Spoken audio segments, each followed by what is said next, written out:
First and foremost, I want to apologize to Howard that you had to read that that particular reading, that wonderful reading that at the end we have to say, the word of the Lord. Thanks be to God. I'm not going to preach on David. I will say, though, and because we've been mentioning it over and over again during this morning, is it bothering you? Gotcha. Okay. Is it okay?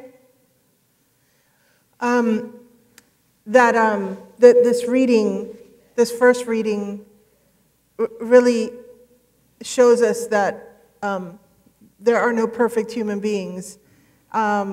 Starting with David, through whose lineage we get Jesus. He was the first one that committed all these sins of adultery and murder, basically. It's just, the stories of the Bible, we can't pick and choose. That's what we have. That's the history that we have. Today I want to talk about the loaves and fish. Today's Loaves and Fishes Sunday. We have this reading from the Gospel. It's a reading that's in all four of the Gospels. It's a miracle that's included in all four of the Gospels, which is interesting. That doesn't happen. I don't think any other miracle is included in all four. I may not be thinking of them all, but anyway, I wanted to tell the story that has been really important in my life, in my decision making to go to seminary, and it was something that happened in my sponsoring church before I even went to seminary. I don't know how many of you know my story and how I ended up where I did and going to seminary and all that, but I'll give you a quick recap. My father passed away very unexpectedly, and he had a congregation that met at the chapel of a nursing home in Hialeah. We did not have a church building, and that's another story. That was a battle that we had with the diocese, and our church building was sold, and we ended up in a nursing home. They lent us their chapel. And so he dies, and here I have this congregation that has no priest and no church building. And they're looking to me for leadership. And so it took me about 3 years under the direction of one of our bishops at the time. He was our assistant bishop, Bishop Otley, James Otley.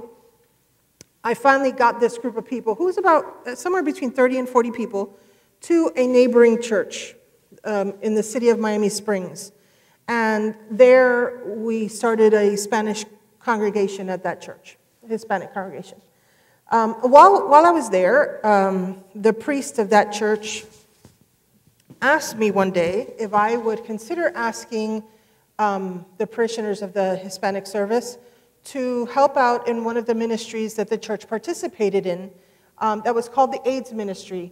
And it was a diocesan ministry, which I know Deacon Lorna was involved in when it was still doing its work. It was meant to be a healing service and a meal for people struggling who were either HIV positive or had full-blown AIDS. But it was in downtown Miami, and because they offered a free meal at the end of the healing service, it became more of a homeless ministry. That's just how it happens. The community finds out where there are free meals, and they show up.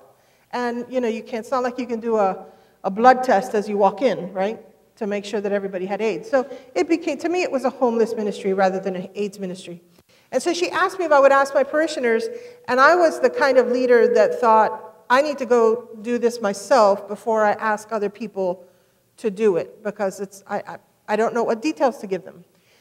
And so the first week that we went, it was they did it every fourth Tuesday of the month was All Angels' turn to provide the meal and for the priest to celebrate at the Eucharist. And so we went that Tuesday, and there was an elderly couple who cooked the meals for this event, and there was about 70 people, and we just helped out that one time. And then after that, it kind of became, I invited people from the Hispanic congregation to attend, but it was a little difficult because it was a ways off, and it was on a weekday, and it was just hard for people to do that. So it ended up being a family ministry, And the elderly couple eventually were able to retire from that because it really was a little too much for them. And my mom would cook the meals, and my sisters and I, and my nephews, and my brother-in-law, my husband, we would all go, and our priest would celebrate the Eucharist, and we would prep and prepare the food and then serve it. So this particular Tuesday, we get out there, and my priest, Susan, is on my left. My sister is on this side, and we're feeding everybody. And my mom comes out, and she tells us that this is now the last tray of chicken. So Susan and I both look at each other and say, oh, Lord. We've got this really long line of people in front of us who are wanting a meal. And at some point, we're going to have to turn somebody away. And we really did not want to do that. So Susan just says to me, you know what? We just got to do what we got to do, and it is what it is. There's nothing that we can do about that. So we get the last tray. We start serving meals. Everybody in that room was served a full plate of food. And we had enough for a few people to come for seconds. And at the end, even Susan got a plate of food and was able to eat dinner. I don't know what happened that day. I don't know if it was a loaves and fishes moment. I have no idea. We just kept doing the next thing, you know? We just kept serving. In the midst of that, and in the midst of this miracle that Jesus performs with the loaves and the fishes, we can get lost in that miracle. Or I should say that first half of the miracle. Because the other half of the miracle was going on the other side. Here we've got, in Jesus' time, 5,000 people. That's a whole lot of people. Peacefully coexisting, because we don't hear of any riots or anything in this story, peacefully coexisting and helping each other because they had to pass along the food. Making sure that everybody here, you have something, you know, passing fish along, passing bread along. In this AIDS ministry, we had this group of people who could tell that we were low on food and yet were patient with us and were kind. No one complained that they didn't have enough on their plate. I don't know if they did, to be honest. For all I know, Susan could have been cutting chicken in half, right? I don't know. I wasn't really paying attention to her. But nobody complained. Everybody had enough. Everybody ate. Everybody coexisted peacefully. And that was a great miracle, especially in our time. A group of homeless people. If you've ever served a group of homeless people, something usually happens. There's a little quarrel over here, or I got too much, he got too little. None of that happened that evening. It was wonderful. And if we get caught up in what happened on our side of this miracle, we forget to see that. Because those are the miracles that have to be multiplied into the world. That's the miracle that goes on from those people who were touched by being fed that day, by being cared for by others. Those are the people who will go out and care for others. That feeling of love that they have, of being cared for, that's the miracle that goes out. The other thing is that if you concentrate too much on this particular miracle, then you give yourself too much credit. We didn't do anything. We were just serving food. If there was a multiplying of chicken that day, then that was God's doing. If there was a group of people who were coexisting peacefully, then that was their doing. It's easy to get caught up in the glory of doing some kind of ministry, like you're the grand person that's doing this. None of what we do in this world is through our own talents or our own gifts. These are talents and gifts and miracles that happen through us, but they are God's miracles for the betterment of our world. Whether it be a small gathering like the one we had that day at the cathedral, 70 people, and I'll tell you a funny story about there only being 70 or being more than 70 people there, to it being a huge crowd of 5,000. You know, our miracles happen in small places because most of us don't have that much of a reach, right? We're not on TV every other day, or we're not on the radio. So whatever miracles that we perform happen in the context of our particular ministries, or communities, I'm sorry. But just because they're small, because the miracles that God does through us are small, does not mean that they are not effective, or they are not worthy, or they are not important. It's those miracles that create a sense of community. It's with those miracles that we spread the love of God. And those people that are served, those people who participate in some way or another in that miracle, go out in the world and create their own miracles that God is working through them. And that multiplies. It all starts in a small place. I mean, imagine the ministry of Jesus started with 13 people. You had Jesus and his 12 disciples. You had a whole bunch of other people that eventually signed up, and they got bigger and bigger and bigger. But in the whole scheme of things, it wasn't a big thing. It wasn't a movement that should have endured the ages, and yet it did. One miracle at a time. Through the ages, a collection of miracles that continue to happen throughout our world. The story that I was going to tell you is that day we had a whole lot more than 70 people, because we had this gentleman who was a homeless man who always arrived early and helped us. He helped us with the prep, and then he would make sure that the door was open so everybody would come in. Well, what we didn't know was that when he went to open the door to let everybody in, he counted. And when there were 70 people, including himself, he closed the door. Because I think his thinking was, the less people we have in here, the more food I get. And so he closed the door, but we didn't know that. We didn't put a limit as to how many people were supposed to come in.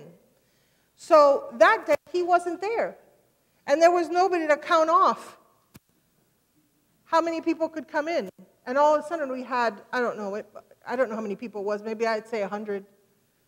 You know, after that we had to make sure to tell him not to close the door, which I think sometimes he listened to us and sometimes he didn't. But imagine what that means to those people who are locked out. They don't get to see the miracles that happen. They actually get the ugly side of what it means to be a Christian, right? That limit. We let them in. Everybody ate. We made the same amount of food that we always did, and yet we had always cooked for 70 people. They ate, but more importantly, they were fed spiritually. They got the love that they needed to receive that day. Because I can assure you that everybody in this world needs something from another. If the person came in hungry, they got a plate of food to eat. If they came in and they needed a hug, they got a hug. If they needed somebody to talk to, they got that too. And that's just that small little place that we had going on there that night. That small little event that we had going on. We have a whole world full of people who are in need of something, who are in need of one of God's miracles. And that's why we can't be limited. You know, in this story, Jesus realizes that these people are coming after him because they want to hold on to him. They want him to be their king. And he gets wind of that and he splits. He goes off into the mountain to be by himself. And the same thing happens when the disciples are on the boat and they're heading off to the shore. He doesn't get in the boat with them because they also wanted to kind of hold on to him. There were 12 disciples who were hanging out with him day and night for 3 years, and he was a part of them, and they felt a little bit of ownership when it came to him, and they wanted to make sure to protect him and to keep him to themselves. But you know, Jesus can't be limited. Jesus is not just for us here. Jesus was not just for those 5,000 people that he ministered to that day. Jesus is not just for those 100 or so people that we fed that day quite a few years ago. Jesus is for every single one of us. God is in us and through us, every single one of us. Whether or not we believe, whether or not we care, Jesus works miracles through each and every one of us. And that is what we live for as Christians, to go out into the world and create more and more miracles, whether they're tangible or not. You know, I bet that there are lots of people who read this story about the loaves and fishes and say, yeah, I'm not really into that whole miracle thing. I think if you can't prove it, it didn't happen. And I can see that whole idea of, well, I think that the reading isn't quite specific, and maybe the people had loaves and fishes in their pockets, or in their bags, or in the stuff that they carried with them. And then as people were starting to share, they felt that they needed to share also, and then opened up their bags or their pockets and gave out what they had. And that's how everybody ate. Well, I'm not too sure about that. I believe in the miracle because I think that God is so great that this would have been a minor miracle to him. I mean, everything is possible through God. But let's say that those people who are skeptical, which is, let's be realistic, most of the world, let's say that they are right. That this really wasn't a miracle that Jesus performed. Instead, it was this group of people sharing their food. Well, I don't know about you, but that seems like it would be a miracle too. That would be a huge miracle. Because at least in this day and age, most people don't share. You share with your immediate family, your friends, and that's about it. So if we had a group of 5,000 people who are coexisting peacefully and sharing their food, that's a big enough miracle for me. That's the kind of miracle that we need in the world. I want those kinds of miracles where people can coexist. In this political climate that we have here in the United States, we're having a problem of coexistence. Blacks, whites, browns, and everything in between. In the Middle East, we have Jews and Palestinians. And in every other country and every other region in the world, we have problems of coexistence. We can't just be. I have to say that it would be much, much easier to coexist. Much, much easier to just love one another. It takes a lot of energy to hate somebody as much as people hate each other in this world. I'd rather be taking a nap, to be honest with you, than have to worry about that. But the only way that we're going to change the world we're never going to change it. It's never going to be perfect. But if we're going to foster any change at all, it's going to be through those tiny miracles of love. In your particular setting, in your particular community. And then those people that you serve, those people that you love, go on to create their own little miracles in the world. And the next thing we know, we've got millions, trillions of little miracles going on in the world. It all starts in one spot. It all started really with one man, Jesus. And it's our responsibility to be his hands and his feet in the world. So let's go out and create miracles. Each and every one of us